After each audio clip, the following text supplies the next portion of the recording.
Hare Krishna, dear devotees. Please accept my humble obeisances. All glories to Srila Prabhupada. Welcome to His Holiness Candramauli Maharaj's daily online class. And we'll be continuing from reading from Srimad Bhagavatam, Canto 1, Chapter 9, verse 13, passing away of Lord Bhishmadev. Hare Krishna Maharaj, please accept my humble obeisances. All glories to Srila Prabhupada. Maharaj, we resume. My obeisances, Hare Krishna, Srila Prabhupada ki jai. Jai. There we begin. Can't see the whole verse. Sorry, Maharaj, just one moment. Okay, Srimad Bhagavatam 1:9, the passing away of grandfather Bhishmadev.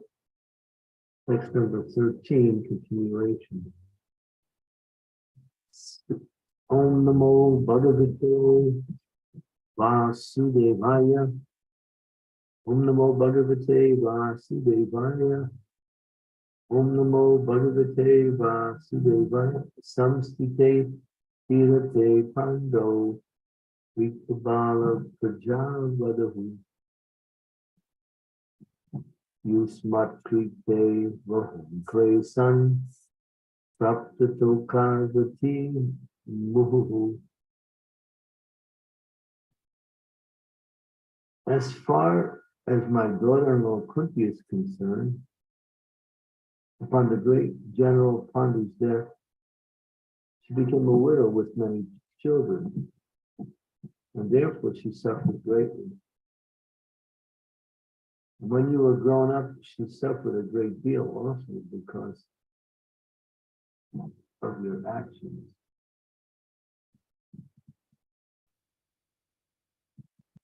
Who's speaking here? Do you know?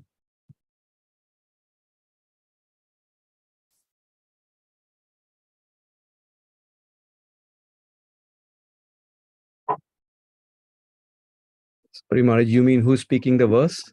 Yeah. This is Bhishmadev speaking. How can Bhishmadev have a good daughter-in-law when he's not even married?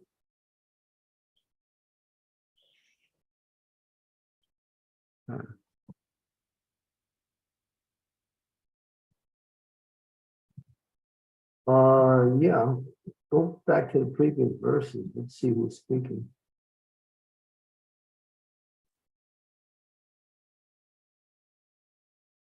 Oh, yeah, it is Bhishmadev.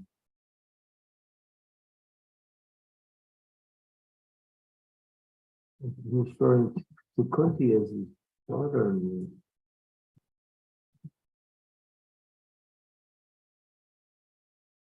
Interesting. Okay, go back to the verse. Can't see what is the connection between Kunti and Bhishmadev as daughter-in-law.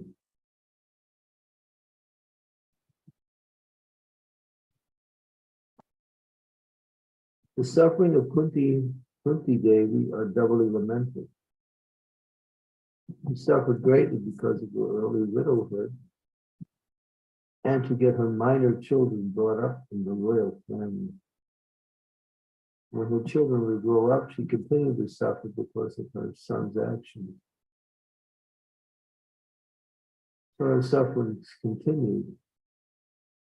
This means that she was destined to suffer by providence, and this one has to tolerate without being disturbed.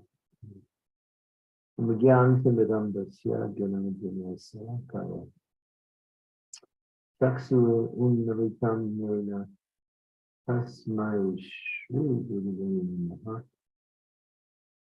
Nama Om Vishnu Padaya Krishna Kristaya Bhutale Shumakti Bhakti Vedanta Swami Namri Namaste Saraswati Devi Gauravari Kuchari Nirvisesa Sinyavari Tasyatya Devi Sitani Panchakalpatarubhishya Kripa Sindhu Devacha Patitanam Pavanebhyo Vaishnavebhyo Namaha Namaha. Jai Shri Krishna Chaitanya Prabhu Nityananda Shri Advaita Gadadhara Srivasadi Gaura Bhaktivinoda Hare Krishna Krishna Krishna Hare Hare Hare Rama Rama Hare.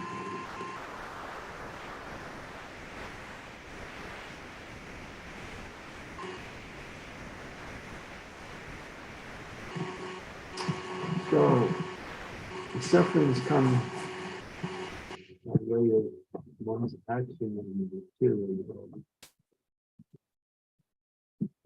One has a particular desire, and due to that desire, they try to kill it. And according to the type of desire they have, they must get a particular mode of material to the good religion. And therefore, in trying to enjoy the material world, one has to suffer. Because the material world doesn't give to enjoyment. It gives a combination of so-called happiness and suffering side by side. That is the nature of the material world. It doesn't take much intelligence to see that people are suffering, I'm suffering. The body is always getting trouble. The mind is many times disturbed. Someone close to you says something you don't like, and your mind is disturbed for weeks. So there are so many forms of suffering in this world. But there's another kind of suffering which comes by way of providence, or the arrangement of higher powers to allow this person to accept some suffering in order to grow. We see that in the life of many great personalities who achieve results in their practice of spiritual life. We also see it in the material world, but it's more clearly understood on the spiritual platform, because in devotional service there's no suffering. Because there is pain will come by way of having a material body. And then we can expect, we get tired, we get a headache. Sometimes we slip and fall and get hurt. If something happens, it's just the way it is with the material body. It's always subject to some kind of situation where suffering will very easily come about.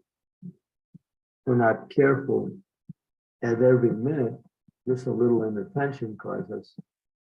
You can cut our finger, or walk into a door, or stub your toe, or fall down the stairs, crash into another car. And it's just the way it is. It's the way the material world is.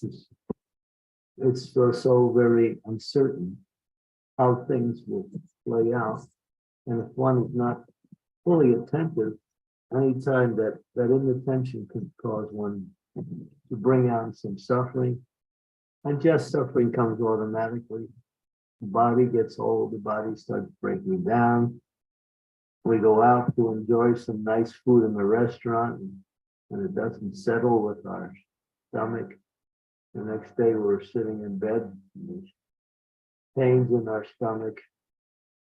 And so, yeah, it's just the way it is.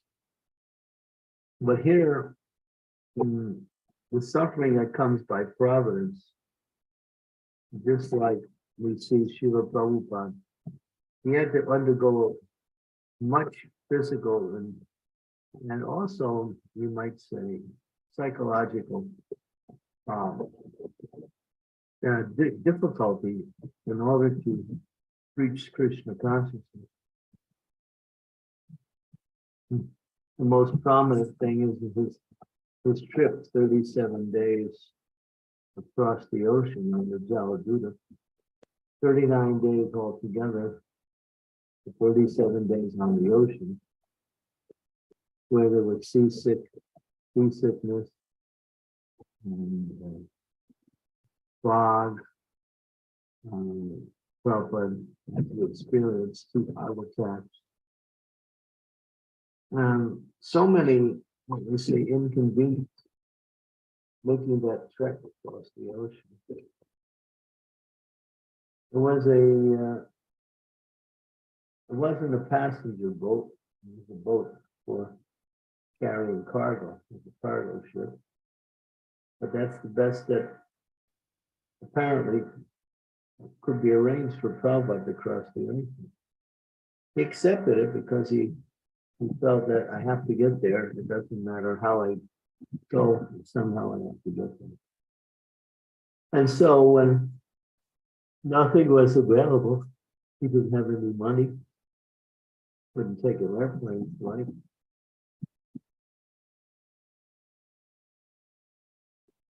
I mean, someone could have gave him a donation, but it didn't happen.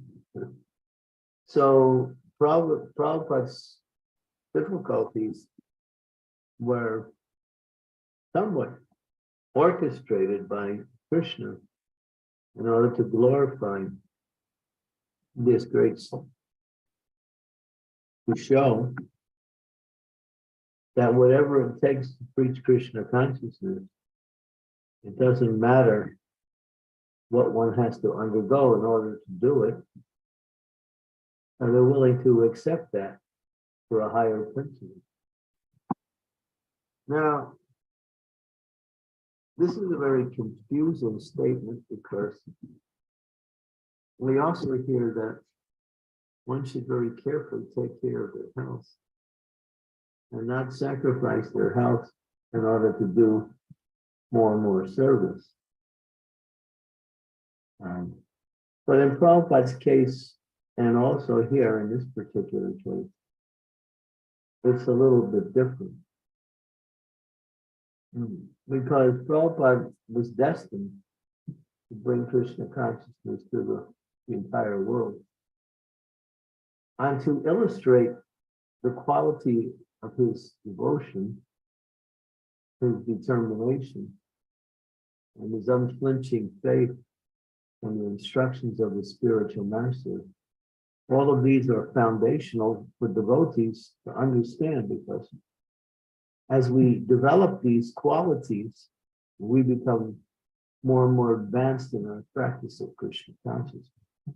Determination, fixation on the instructions of the spiritual master, despite whatever else is going on, and willing to accept hardships. And so you'll see that in the lives of many, many great personalities, whose only goal is to do good to others, and not anything personal about themselves.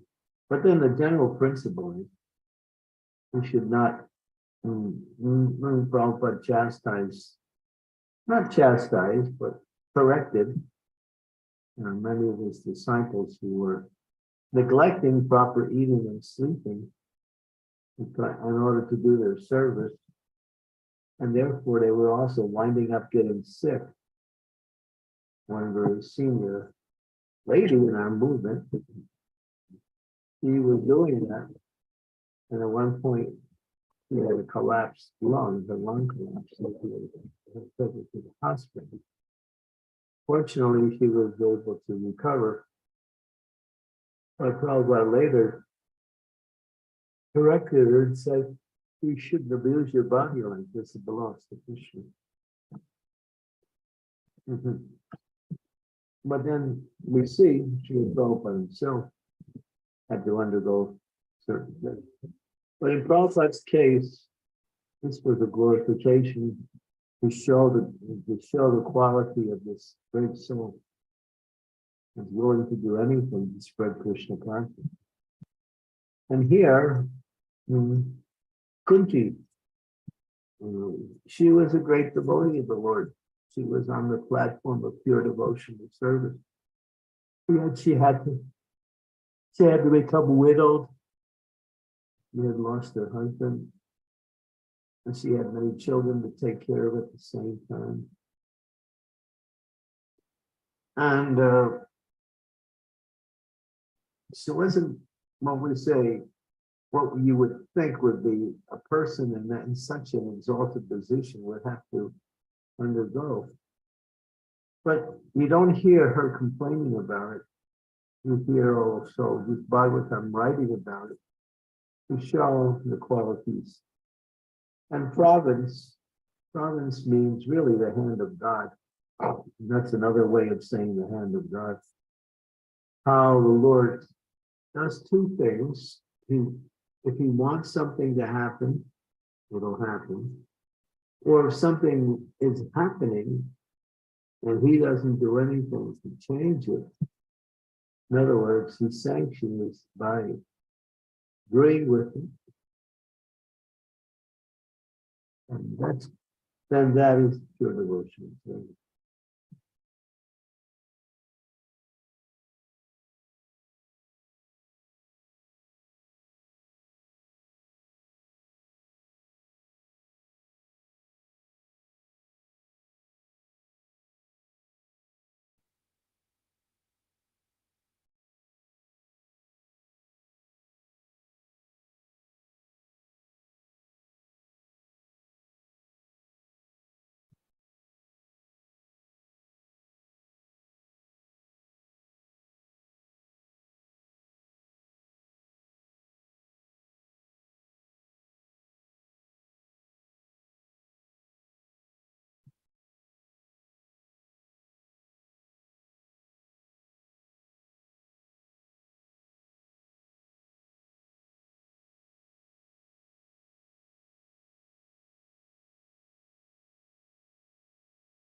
So these things are not ordinary affairs, but they do happen in the due course of time in the lives of personalities who are destined to be glorified by showing that it doesn't matter what the situation is, either favorable or unfavorable. And they are dedicated to serving the orders of the spiritual master. And we see Srila Prabhupada's order was from his spiritual masters, take this Krishna consciousness movement to the Western world. And he thought about it for years, planned it. Finally, when he reached an old age, this seemed to be the time by which he could now execute it. But everything was arranged by higher powers so Prabhupada could ultimately get to America, but it wasn't easy. It wasn't easy. So, and there was some suffering there. And Prabhupada had to stay on the ship by himself. He passed his 70th birthday during that time. No one there with him. He was alone. He was in a monastery. All he had was Chaitanya Charitamrita that he was reading regularly and chanting. Basically, he had very little of any association. Captain Pandey, once in a while he would talk to him, but then again, that wasn't such a regular thing. So, and the food was not, the best, but Prabhupada did it. Because he did it, we're here. We're sitting here right now because of Prabhupada's determination to despite all sufferings, to spread Krishna consciousness. So the whole world became benefited, course of history changed, cause of determination. And Krishna glorified him in so many ways, showing the quality of this great spirit.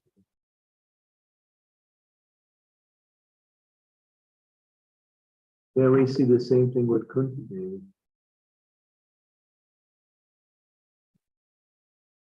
She had to go through so much, but never deviating in her service.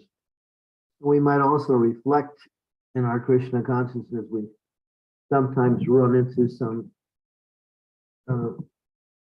ill fortune, difficulties, sicknesses, reverses, things that cause mental and physical difficulties,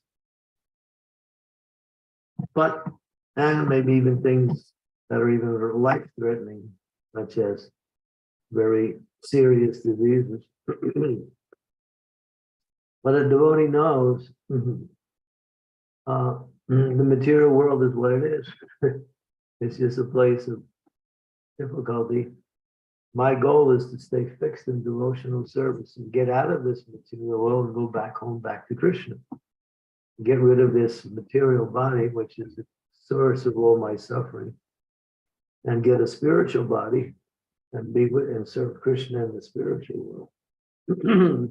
So we undergo some sacrifice, some suffering, some difficulty for a higher purpose to ultimately achieve the destination of the lotus feet of the Lord in pure devotional service.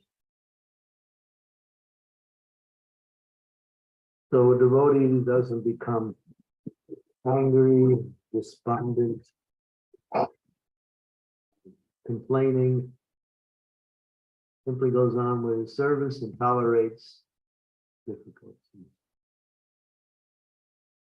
And I'm sure we're all sitting there thinking about our own life, the things that we had to go through to get to where we are in life. And we can reflect on that. And of course, then there's death. Everyone thinks, oh, death is so horrible. But the more you become Krishna conscious, the more death becomes more like stepping from one step to another. It becomes that easy. Leaving one room and entering into another room, death is like that for a pure devotee. So we have to, when we're here, we should think, I don't want to die, but I want to become fully Krishna conscious before I die. That way, when I die, I don't actually die, but I simply go on to my next destination. Death is a term that's used for the non-devotees who experience, who's trying to enjoy this material world. But for a devotee, they're not trying to enjoy, they're trying to actually serve Krishna in whatever way Krishna wants them to serve. Okay, we'll stop here. Questions?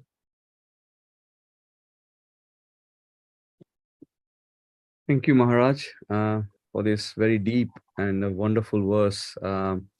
Just to quickly summarize, Maharaj, you stated the three types of suffering for the and how Srila Prabhupada voluntarily took on those suffering on the Jaladuta, experiencing many challenges like seasickness for 37 or 39 days. And he did that for a higher cause, for all of us and all for the benefit of the whole humanity, and how to glorify a devotee. So Krishna puts the devotee under those situations to glorify them. You also mentioned how these great personalities are willing to accept great hardships to exemplify. And we have got many of those wonderful personalities in Srimad Bhagavatam. But at the same time, Srila Prabhupada also mentioned not to be neglecting bodily cares and we should take care of our body so we can execute devotional service appropriately. And as we can see in this verse, that Kunti Devi also did not complain, despite her numerous sufferings, and how material world is a place of difficulty. And rather than focusing on the challenges or the difficulties, or the suffering, we should be focusing on consistently and committedly executing our devotional service and trying to find a permanent solution. So thank you, Maharaj, for this explanation. So dear devotees, I would request you to please switch on your camera so we can make this session more interactive and more personal. And I'm sure this is a very wonderful topic, and I'm sure you have many questions because we all go through many challenges in our devotional service. So please feel free to ask any questions, realizations, or comments for this verse today. Thank you.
Yes, Namrata Mataji, you have raised your hand.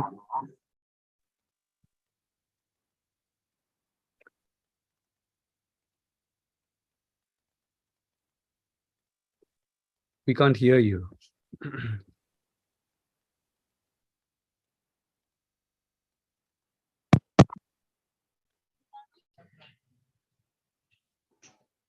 Now is it clear? Am I audible? Yes, you are. Okay. Hare Krishna, please accept my humble obeisances. All glories to Srila Prabhupada, all glories to Lotus Feet Guru Maharaj. Hare Krishna.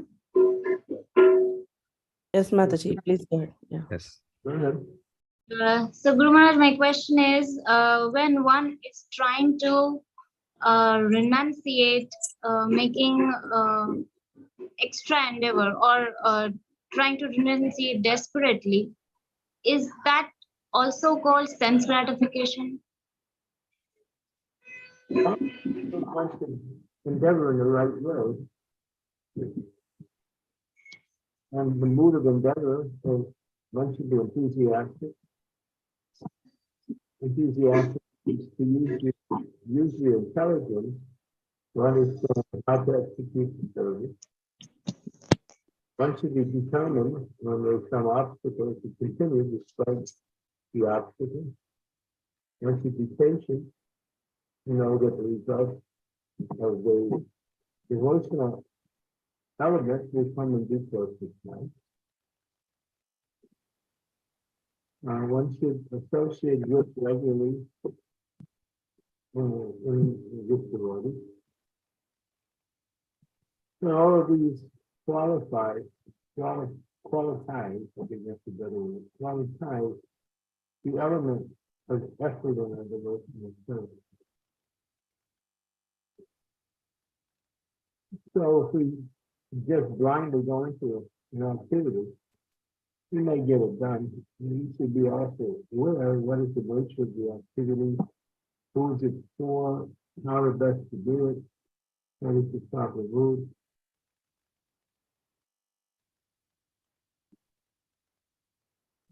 Bhakti is what it is. Offering our love and devotion to Krishna in the form of service.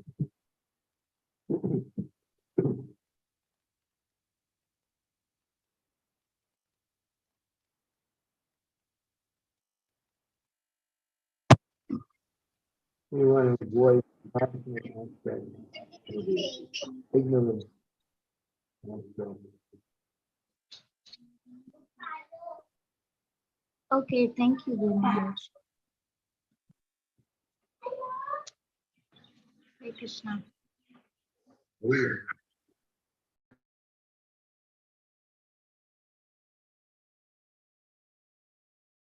Raj Prabhu, you had your hands up before. Do you want to ask? Thank you.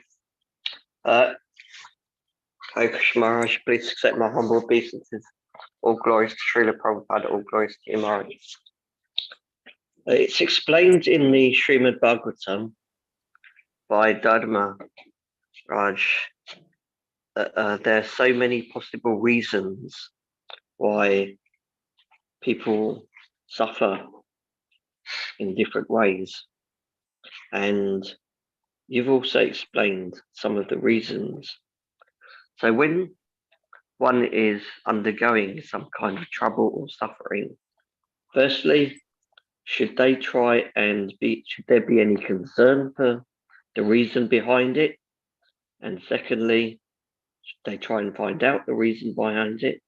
And secondly, what should be the approach? Should it be try and learn the lesson, try and just get on with service? Or so what should we be concerned with? What should we do? How should we act? You know, you can answer it, enthusiastic, determined, desire to change.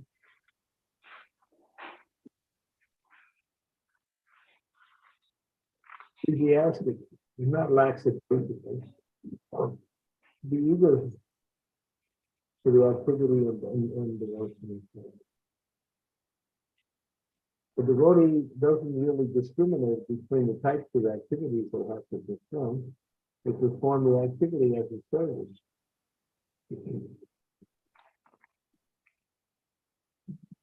Whether we're dancing in kirtan or having to cook something or having to clean or just taking care of our material body, everything should be done in the proper means with some enthusiasm, with some clarity of how to execute the process. And Krishna explains that you should also know how to do the service and not just do the service.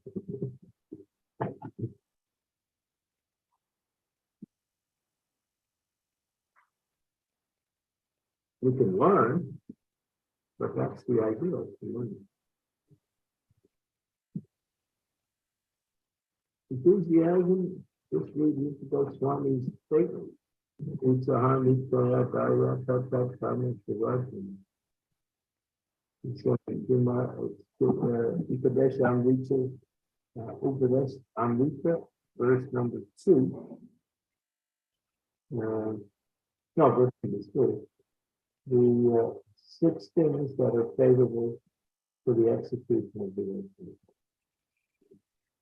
First one is enthusiasm.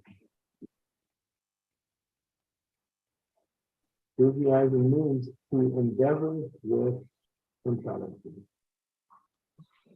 That's the definition given by Upadesha.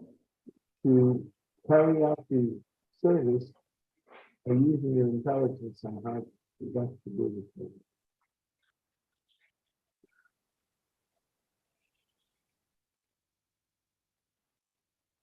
Following in the footsteps of the great souls, we have examples of how things have been done. We learn from the great souls.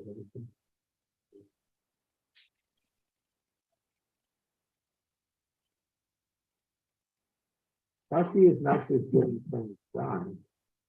Bhakti is trying to please Krishna by the activities he's doing. Or we might also say the spiritual.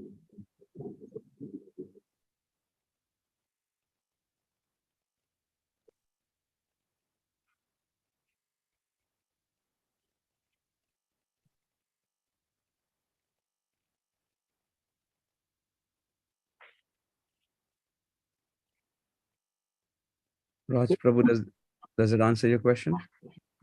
Thank you, Maharaj. For further information, if you read Swami's statement, and if you want even further information on that statement, you read Bhakti Vinod Thakur on that whole, on those two verses, verse number 2 and 3. Those two verses, I would say, are essential for devotees to learn those two verses and understand what each one, each of the points mean.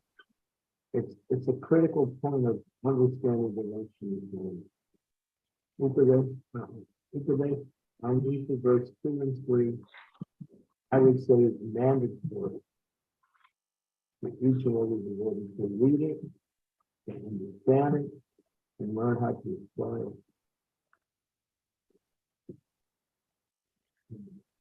I have created a seminar based on these two verses,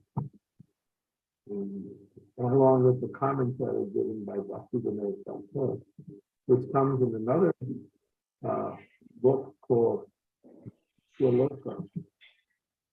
Dr. Shloka is a commentary on those two verses by Dr. Vinod Thakur, but Srila Prabhupada's purports are there within the original text of Upadeshamrita. You can read, there's an extensive amount of information on what those verses mean. 6 things to do, 6 things to avoid.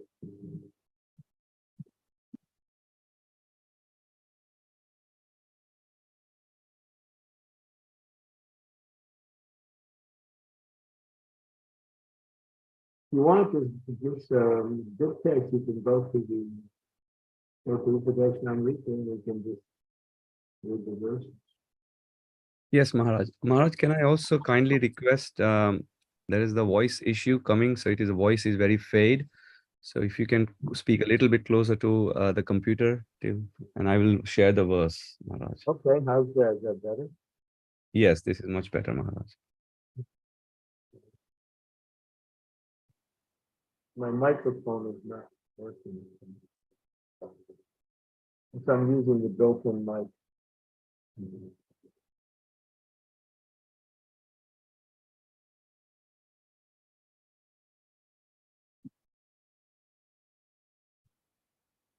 There is nectar of instructions.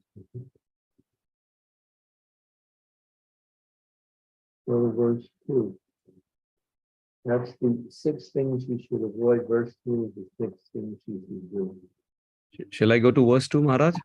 Go for verse 3, because we're speaking about that. Utsahanishmaya daya tatat karma pivartanat sango tyaga sadhya viddhi sadhya. There are 6 principles favorable for the execution of devotional prayers. 1, being enthusiastic, endeavoring with confidence, patience, acting according to the regular principles, appearing, chanting, remembering, abandoning the association of non-devotees, following in the footsteps of the previous acharya. These 6 principles undoubtedly assure the complete success of pure devotional service. And I think there's quite a lengthy purport given by Srila Prabhupada. You can just quickly go down the page, see how long the purport is.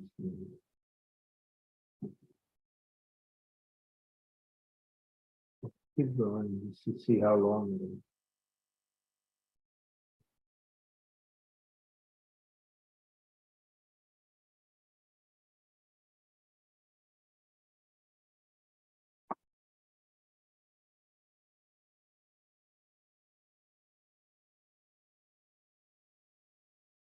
You have enough information, yeah?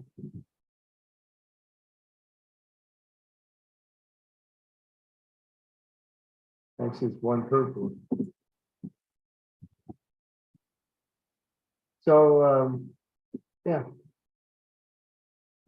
If we don't read Prabhupada's books, we ask questions, and then we don't understand the answers, then Prabhupada said, read my books. You want to become a devotee, read Prabhupada's books. We read so many things in life. We have to go to school and read so many nonsense material that has nothing to do with anything beneficial.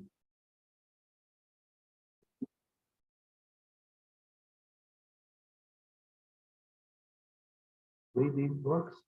And if you have questions, write down the questions, ask them when the time comes.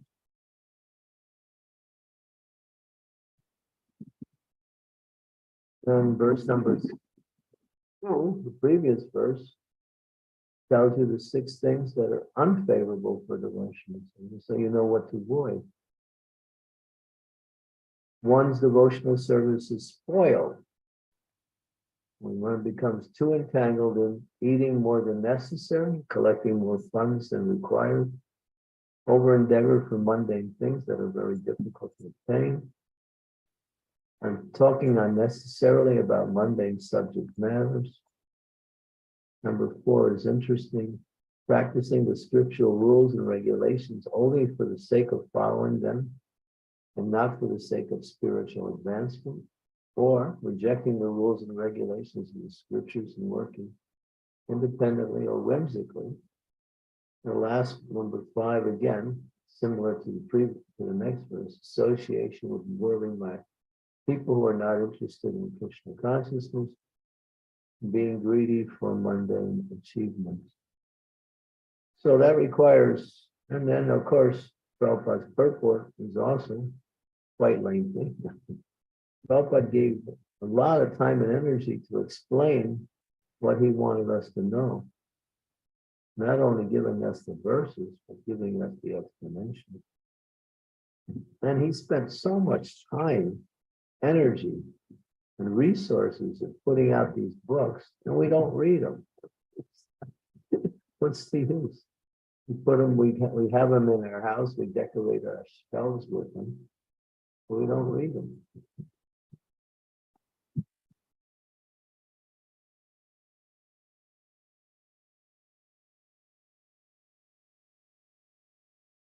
And then we expect to understand devotional service. Everything is given by Srila Prabhupada.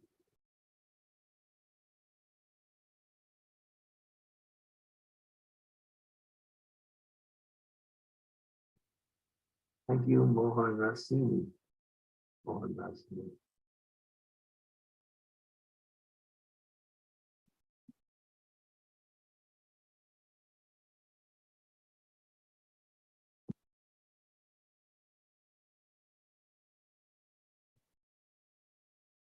Thank you, Maharaj. If there's no further questions, I mean, these are just 2 verses that focus on the essence, but Prabhupada's talked about what is devotional service and what it not is throughout his books and lectures. He's always talking about it. This is just the verses that highlight the subject matter, but Prabhupada has, I mean, there's many of the other verses that are similar to that.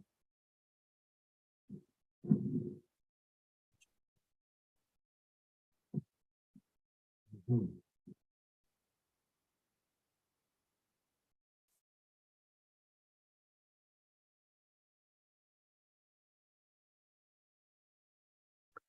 Okay. hey. Thank you, Maharaj, for your time and your association. Vancha kalpatarubhyascha kripa sindhubhya evacha patitanam pavanebhyo vaishnavebhyo namo namaha. Samaveta Bhakta Vrinda ki jai. All glories to Srila Prabhupada. All glories to Maharaj. All glories to Maharaj. Prabhupada. Sure. Thank you very much. Tomorrow is, at least where I am, tomorrow is Ekadasi.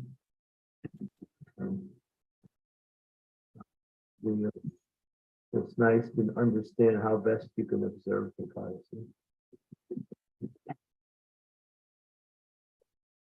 Okay. So it looks like no more questions. We can end here.